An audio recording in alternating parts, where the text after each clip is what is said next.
taking up a cross. Who wants to do that? Or what does it mean to take up our cross? It means, certainly, for one thing, that like Jesus, we choose to sacrifice in service to one another. And that is how we accomplish any fulfillment, we provide ourselves with any meaning and purpose in life, is to serve one another. And that's what Jesus came to do, to serve us. While he may be the shepherd, while he may tell Peter, get behind me, you've got a lot to learn yet, we also know that that was all done in service. And of course,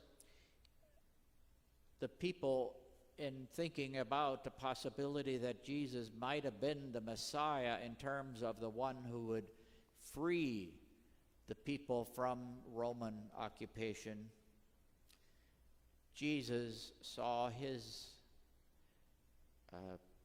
purpose in a very different way.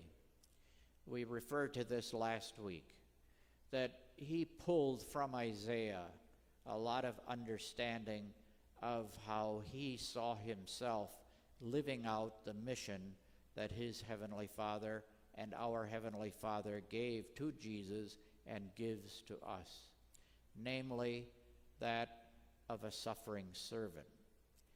And a major part of being a suffering servant is that we are nonviolent. And Jesus chose to be nonviolent. He could have gotten this crowd all riled up and said, "Go after them!" But he also knew his history well enough that any attempt at rebellion before him was simply not just responded to or reacted to. The Romans would come in and simply crush the people. I mean, there was nothing left. And Jesus grew up in Nazareth, which was only a few miles south of a town called Sepphoris, which was a crossroads for trade and all innumerable things. And they, in that city, tried a revolt. And the Romans demolished the entire place. I'm sure that Mary and Joseph would have taken Jesus for a walk, and they could have seen the rubble. And some scholars say that it didn't stop in Sepphoris, that they even went down to Nazareth and did a fair amount of damage there. So the Romans weren't just after the perpetrators of this revolt. They let people know what's going to happen. And so, not that Jesus needed that kind of motivation, but I would imagine that he also took it as a part of his formation that, well, it's obvious that violence is not the way to deal with this, that nonviolence is. And we've certainly got a number of images of people in our own country and in other countries as well. Gandhi in India, for one.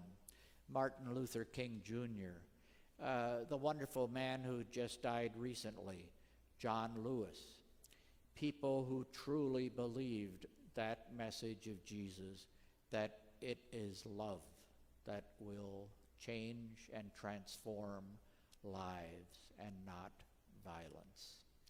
And so, taking up our cross is our way of saying and denying ourselves, we will not accept the way of violence of any kind.